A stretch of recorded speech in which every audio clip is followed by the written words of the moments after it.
Hi. I today am going to read a Christmas story, um, the Cobweb Christmas, and I bought this from a used books from the library quite so many years ago to read to my granddaughter. Um, so it's one of my favorites. It's kind of longish winded. So bear with me. Sorry, the light's reflecting off of that. There you go. The Cobweb Christmas. It's by Shirley Climo. I hope I said that right. Climo, Climo, and illustrated by Joe Lasker.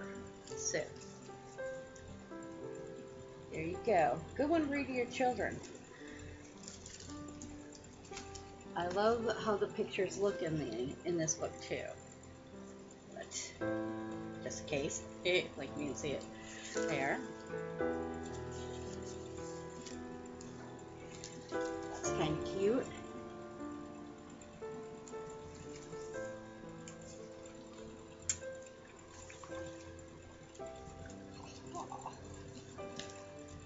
Once upon a Christmas time, long ago in Germany, there lived a little old lady. She was so little, she had to climb upon a step stool to reach her feather bed, and so old she couldn't even count all the Christmases she'd seen. The children in her village called her Tanty.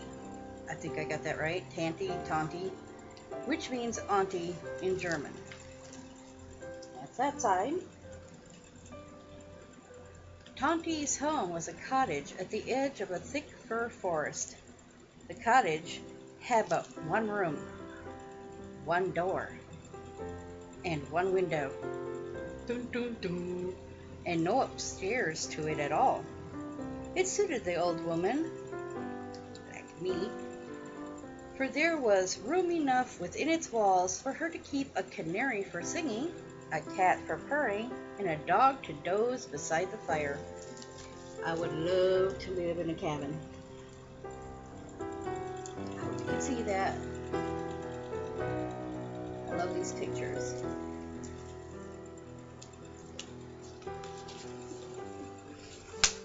Make sure I got the right page here. They're not numbered. Oh. Squeezed up against the cottage was a barn. The barn was a bit bigger, and in it Tanty kept a donkey for riding, a cow and a goat for milk and cheese. She had a noisy rooster as well to crow her out of bed each morning, and a speckled hen to lay an egg for her breakfast. With so many animals about, the tiny cottage wasn't tidy, but Tanty didn't fuss over a few feathers, a little fur, or a spider web or two. Except once a year, when the days got short and the nights grew long, the old woman would nod her head and say, "Time to clean for Christmas." Then she'd shake out the quilt and wash the window and scour the soot from the kettle. She'd scrub the floor on her hands and knees and stand tiptoe on her step stool to sweep the cobwebs from the ceiling. This Christmas was just as always. I still scrub my floor on my hands and knees when I can get there. There she is, scaring the chickens, shaking out her quilt.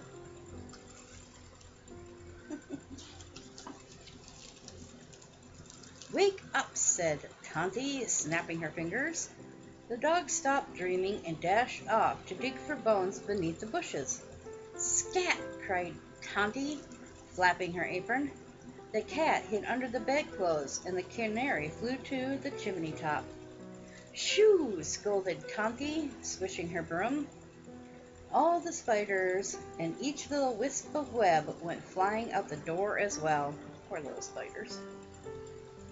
When she'd washed and wiped every crack and corner of the cottage, the old woman nodded her head and said, "Time to fetch Christmas."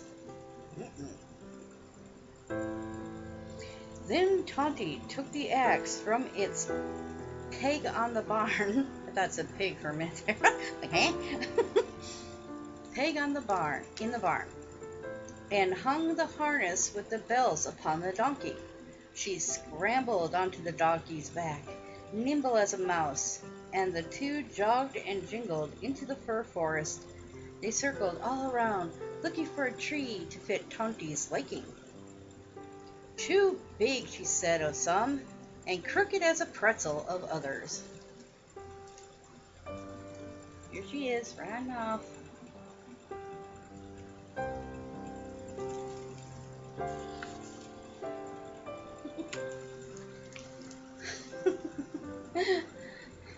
At last she spied a fir that grew straight, but not tall, bushy, but not wide.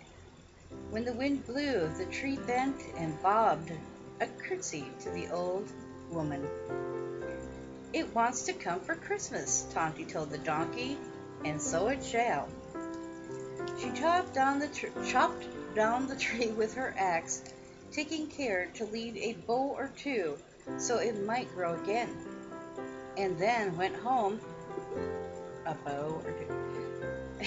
And I just heard whimsy. And they went home, only now the donkey trotted with the tree upon his back, and the old woman skipped along beside. The tree fit the cottage as snugly as if it had sprouted there. The top touched the rafters, and the tips of the branches brushed the window on one side and the door frame on the other. The old woman nodded her head and said, "Time to make Christmas."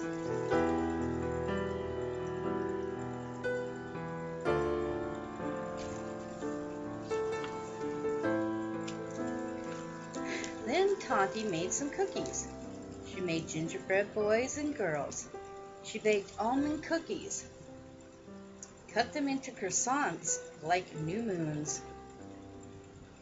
The cinnamon cookies, shaped like stars.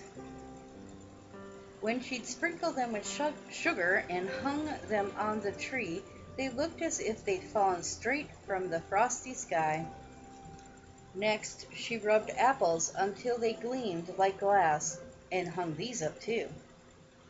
Tanty put a red ribbon on a bone for the dog and tied up a sprig of catnip for the cat. She stuck bits of cheese into pine cones for the mice, and bundled bits of oaks to tuck among the branches for the donkey and the cow and the goat. She strung nuts for the squirrels, wove garlands of seeds for the birds, and cracked corn into a basket for the chickens. There was something for everyone on Tanty's tree, except, of course, for the spiders, for they'd been brushed away. When she was done, the old woman nodded her head and said, "Time to share Christmas."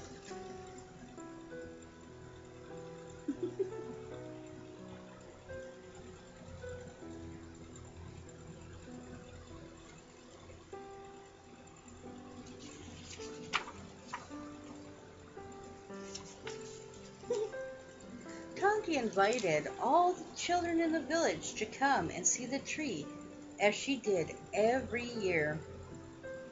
"Tanty," the children cried, "that's the most wonderful tree in the world." When the children had nibbled the apples and sampled the cookies, they went home to their beds to wait for Christkindl. Christkindl was the spirit who went from house to house on Christmas Eve and slipped presents into the toes of their shoes. That's in socks.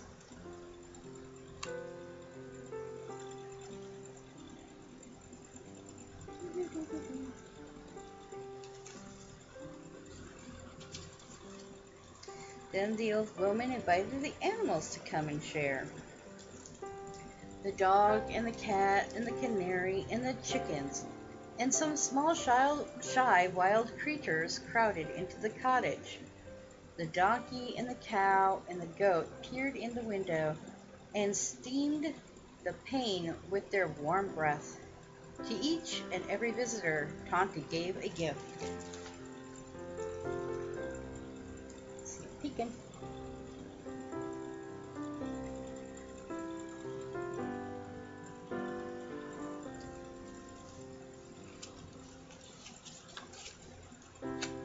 But no one could give Tanty what she wanted. All of her life, the little old woman had heard stories about marvelous happenings on Christmas Eve. Cocks would crow at midnight, bees would hum a carol, animals might speak aloud. More than anything else, Tanty wanted some Christmas magic that was not of her own making. So the old woman sat down in her rocking chair and said, "Now it's time to wait for Christmas." She nodded and nodded and nodded her head. Tanty was tired from the cleaning and the chopping and the cooking, and she fell fast asleep. If the rooster crowed when the clock struck 12, Tanty wasn't listening. She didn't hear if the donkey whispered in the cow's ear, or see if the dog danced jigs with the cat. The old woman snored in her chair, just as always. Beautiful blue in this picture. Hope you can see that. The light reflecting. Light, light, light. She never heard the rusty, squeaky voices calling at her door, "Let us in!" Someone else heard. Christkindl was passing the cottage on his way to take the toys to the village children. He listened. He looked and saw hundreds of spiders sitting on Tanty's doorstep. "We've never had a Christmas," said the biggest spider. "We're always swept away. Please, Christkindl, please, Christkindl, may we peek at Tanty's tree?" So Christkindl opened the cottage door a crack, just wide enough to let a little starlight in. For what for what harm could come from looking? What harm could come from all these spiders, I wonder. I also like this little spider up here.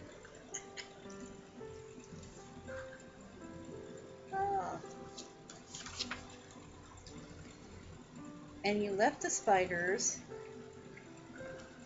I cannot talk today. And he let the spiders in as well.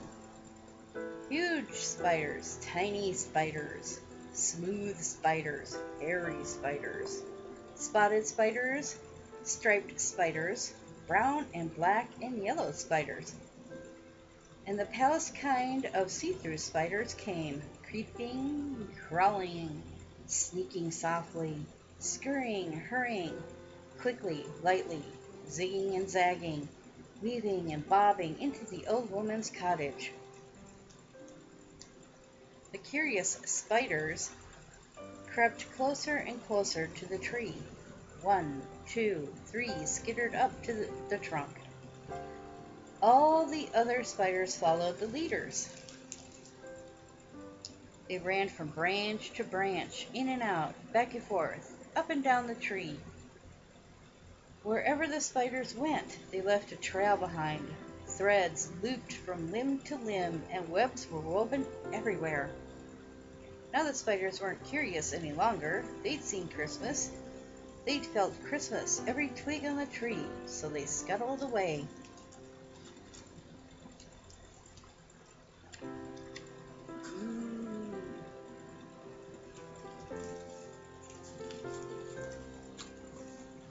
When why do I always want to say Crindle? When Christkindl came back to latch the door, he found Tanty's tree tangled with sticky, stringy spiderwebs. He knew how hard the old woman had worked to clean her cottage. He understood how dismayed she'd be on Christmas morning. But he didn't blame the busy spiders. Instead, he changed their cobwebs into a gift for Tanty. Christkindl touched the spokes of each web with his finger. The twisted strands turned shiny gold. The dangling threads sparkled like silver. Now the old woman's Christmas tree was truly the most wonderful in the world. There he is starting. Pets are all wore out.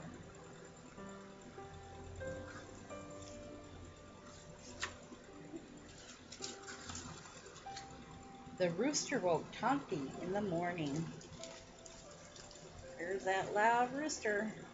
The sun coming up.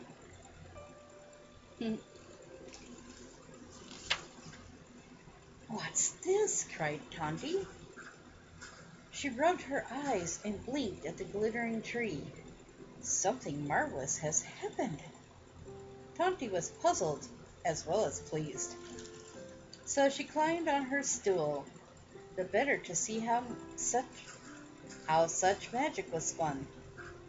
At the tip top of the tree, one teeny tiny spider, unnoticed by Kindle, was finishing its web. Now I know why this Christmas is not like any other, said Tanty.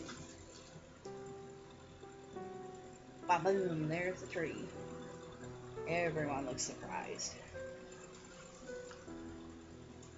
See the little spider?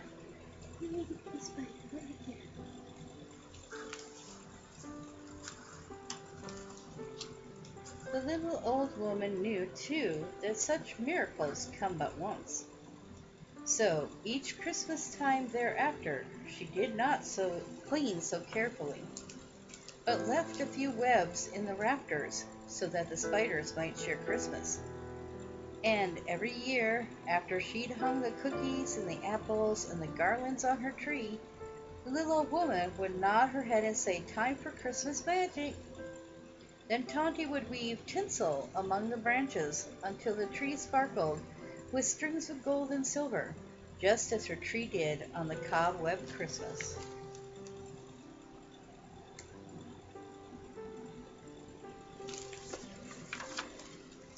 Just as Christmas trees do today. I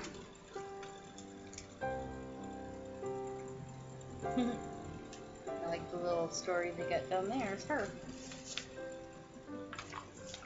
And that's it. I even still have the old for that. Wow, really? Forgive my mistakes. A little rip on the thing here too, but there's the story. Cobweb Christmas. Check it out for your kids. I'm sure they'll love it. Hope you have a great one. Love you guys. Bye.